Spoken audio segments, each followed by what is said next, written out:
Hey guys, welcome back to Analyzing Horror. My name's Lauren, and today we're going to be starting a new series on this channel called Original vs. Remake. In this series, I'm going to be talking about a horror movie original and remake, discussing my likes and dislikes for each, and at the end of each video, I'll reveal which one is my favorite. And to kick things off, today we'll be discussing the flammable Stephen King adaptation, Firestarter. So as young adults, Andy and his future wife participate in some secret experiments, subjecting them to some mysterious medical tests. These tests result in the couple developing special abilities, especially Andy, who is able to make people do what he wants with his mind. Years later, their daughter Charlie begins to exhibit the ability to set fire with her mind. This ability makes the young girl extremely dangerous and quickly makes her a target for the secret government agency known as the Shop. But what they underestimate is how far Andy and Charlie will go to protect each other. So fair warning, I'm going to be talking about the storyline and some spoilers for both of these movies.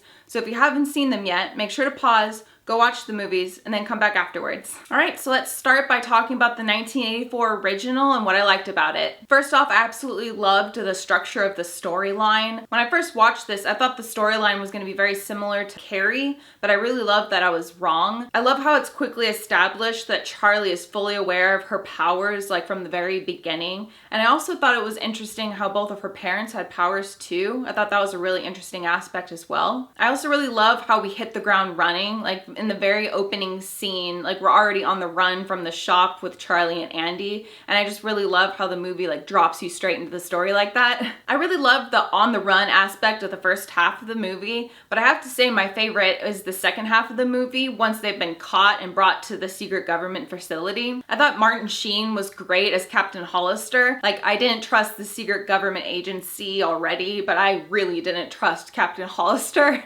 So I thought that he portrayed that character really well. I also absolutely loved George C. Scott as Rainbird, who's the sniper that the Shop employ to hunt down and capture the duo. Like, I'm just a huge fan of his, and it was really cool getting to see him play like a menacing villain. I really enjoyed that.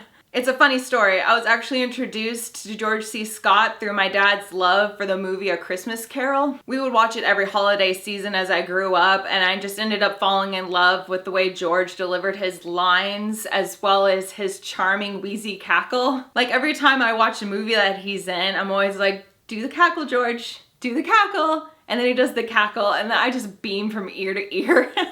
I just love his chuckle so much. It just brings me so much joy. And I also loved him in the movie The Changeling, and I just think he's an incredible actor, and I just love everything I've seen him in. I also really love the second half of the movie because we get so many scenes with Rainbird, and I also really loved the scenes with Rainbird and Charlie. Like, I know that Rainbird had some secret ill intentions for Charlie, but I just thought George and Drew worked off each other really well. And like their friendship component was really cute, even though again, Rainbird had some secret ill intentions, but I just thought that they were really cute together in all the scenes that they were in. Speaking of which, I thought young Drew Barrymore did an incredible job as Charlie. Like, that was some incredible child acting. I just thought that she did a phenomenal job. I just really loved the way that she portrayed that character. I loved how she was both sweet and caring while also being a mighty force to be reckoned with.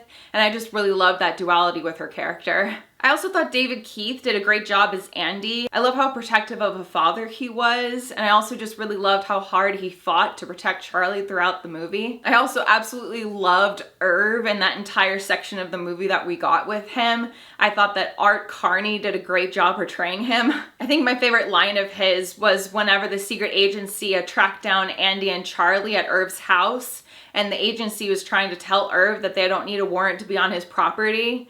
And then Irv replies with, "You do unless I woke up in Russia this morning." What a legend. I just loved him. Lastly, I just loved that third act and that final battle. Charlie was such a little badass, and I thought all of the fire practical effects were really awesome. There were these fireballs that I just found absolutely captivating, and I was just like in awe the entire time I was watching that scene. I just thought the effects were done really, really well. I think the only thing I could say that I disliked about this one is that the second act was slow compared to the first and third act.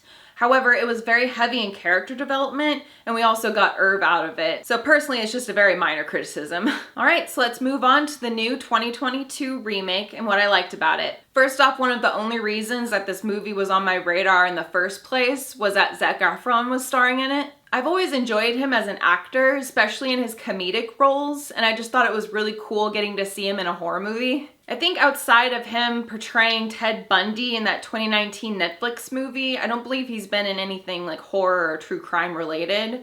So it was just really cool getting to see him branch out and be in a horror movie, and I would just love to see him in more horror movies in the future. I also absolutely love that we got a John Carpenter score out of this movie. I thought it was beautifully composed as expected, and honestly it was my favorite aspect out of this movie.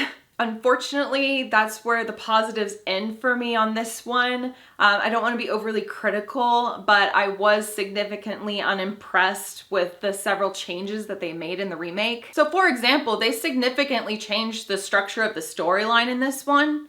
And like I said earlier, the storyline is one of my favorite things about the original, so that just really didn't work for me. The beginning was also a lot slower in this one compared to the original, so it just took me a lot longer to get into the movie. Also, they made Charlie and Irv unlikable in the remake, and I have no idea why. Like, not only did they make Charlie basically a preteen in this one, whereas in the original, Charlie is only 8 years old, but they also wrote her really strange. Like, she came off as bratty several times throughout the movie. And maybe they were trying to come across that like she's a preteen, hormones, stuff like that, but she just came off as unlikable to me, and I didn't really enjoy that. And then we get this scene where Charlie straight up sets a cat on fire for scratching her. And that's not even the worst part. The poor thing is still alive. It's half burnt and laying there in agony. And then her father has to come over and teach her to put it out of its misery. Like, I was so pissed off at this version of Charlie after that scene. Like, I was no longer rooting for her, and I honestly couldn't care less what happened to her after that.